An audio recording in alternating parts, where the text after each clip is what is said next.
सुप्रभात बच्चों, मैं रेणु सक्सेना आज आपको पाठ 12 सर्वनाम पाठ का शेष भाग पढ़ाने जा रही हूँ। सर्वनाम शब्द हमने पढ़ लिया था। क्या है सर्वनाम की परिभाषा? संज्ञा शब्दों के स्थान पर प्रयोग किए जाने वाले शब्दों को सर्वनाम कहते हैं। जैसे कि मैं, हम, तुम, आप, यह, वह, कोई, कुछ, अपने, उन्हें, ये सारे शब्द क्या है? सर्वनाम शब्द हैं। और इन सारे शब्दों का प्रयोग हम कहाँ करते हैं? संज्ञा के स्थान पर। ठीक है, तो इसके भेद हैं, 6 भेद होते हैं सर्वनाम शब्द के। पहला है पुरुषवाचक, फिर निश्चयवाचक, फिर अनिश्चयवाचक और प्रश्नवाचक। तो आज इसको हम विस्तार पूर्वक, मैंने बोला था कि आप लोग ये सर्वनाम के जो 6 भेद हैं इनके नाम याद कर लीजिए। तो आइए हम इसके अब विस्तार पूर्वक इसको पढ़ते हैं।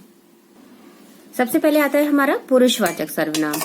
तो पुरुषवाचक सर्वनाम का क्या है, क्या परिभाषा है इसकी? देखिए जरा।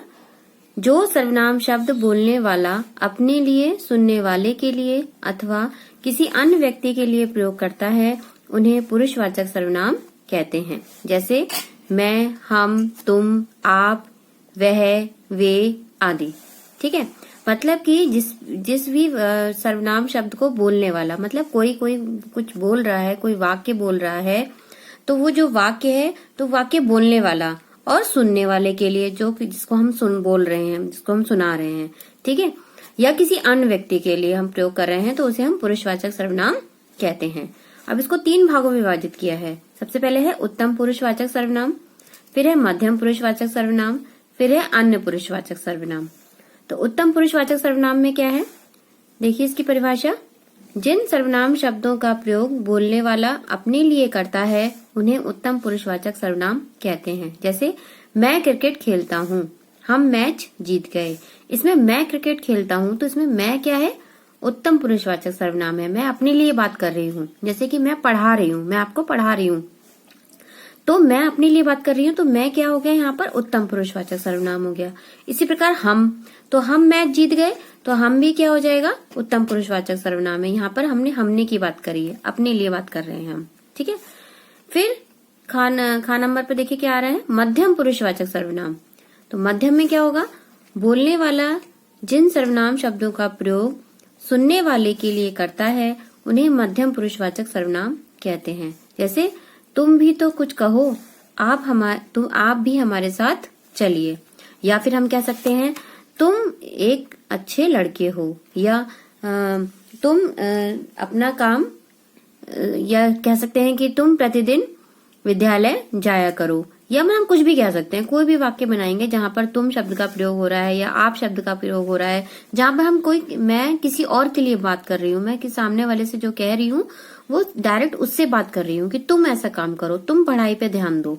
ठीक है, तो तुम जो क्या हो जाएगा हमारा, वो मध्यम पुरुषवाचक सर्वनाम हो जाएगा। ठीक है, तो बोलने वाला सामने वाले के लिए जो बोल रहा है, सामने वाले जो सुन रहा है उसके लिए बात कर रहा है, तो वो मध्यम पुरुषवाचक। अब है अन्य पुरुषवाचक। अब इसमें देखिए क्या है इसकी परिभाषा। कहने वाला जिन सर्वनाम शब्दों का प्रयोग अपने या सुनने वाले के अतिरिक्त किसी अन्य व्यक्ति के लिए करता है उन्हें अन्य पुरुषवाचक सर्वनाम कहते हैं। अन्य का मतलब क्या हो गया? जैसे ना तो मैं अपने लिए बात कर रही हूँ, ना मैं आपके लिए बात कर रही हूँ, मैं किसी और तीसरे व्यक्ति के लिए बात कर रही हूँ। जैसे वह कक्षा में प्रथम आई है, उन्होंने खाना खा लिया है। तो वह कक्षा में प्रथम आई है, इसमें ना तो मैं अपने लिए बात कर रही हूँ, ना मैं आपके लिए बात कर रही हूँ। मैं किसके लिए बात कर रही हूँ? किसी और तीसरे व्यक्ति के लिए बात कर रही हूँ। ठीक है, किसी और लड़की के लिए बात कर रही हूँ। या उन्होंने खाना खा लिया है, तो इसमें ना मैंने खाना खाया ना आपने खाना खाया। इन्होंने क्या कहा? उन्होंने खाना खा लिया, तो कोई और है जिसने खाना खा लिया, तो कोई और, तो यानी कि अन्य पुरुषवाचक सर्वनाम। ठीक है, तो इसको 3 भागों में विभाजित कर दिया पुरुषवाचक को। उत्तम पुरुषवाचक, मध्यम पुरुषवाचक, अन्य पुरुषवाचक। उत्तम पुरुषवाचक यानी कि जिसमें मैं अपने लिए बात कर रही हूँ तो उत्तम पुरुषवाचक। मध्यम पुरुषवाचक जिसमें हम सामने वाले के लिए बात कर रहे हैं कि तुम ऐसा करो, तुम करो, ये वाला काम तुम्हें करना है। ठीक है, अन्य पुरुषवाचक में किसी तीसरे व्यक्ति के लिए बात करो। ठीक है, किसी तीसरे व्यक्ति के लिए बात कर रहे हैं। ठीक है, तो ये 3 हो गए हमारे पुरुषवाचक सर्वनाम। अब देखिए आता है दूसरा निश्चयवाचक सर्वनाम। अब निश्चयवाचक सर्वनाम में क्या होता है? किसी निश्चित व्यक्ति या वस्तु का बोध कराने वाले शब्द निश्चयवाचक सर्वनाम कहलाते हैं। मतलब कि किसी निश्चित व्यक्ति के लिए, मतलब यह वह मेरी पुस्तक है, तो वह मेरी पुस्तक है, किसी और के लिए नहीं बोला जा रहा है इसमें कि वह मेरी पुस्तक है। तो निश्चय है यहाँ पर, ये निश्चित है, ये बात निश्चित है कि यह मेरी पुस्तक है या वह मेरी पुस्तक है। यह वंदना की साइकिल है, तो ये क्या हो गया, निश्चयवाचक सर्वनाम हो गया कि मतलब ये वंदना की साइकिल है, किसी और की साइकिल नहीं है। ठीक है, तो यहाँ पर ये चीज, दोनों चीज निश्चित हो गई हैं, तो इसे निश्चयवाचक सर्वनाम कह देते हैं। अब तीसरा है हमारा अनिश्चयवाचक। तो अनिश्चयवाचक से ही इससे समझ में आ रहा होगा कि जिनसे किसी चीज का कुछ निश्चित पता न चले, कि किसी प्राणी या किसी वस्तु का बोध पता न चले, बोध ना हो या ज्ञान ना हो।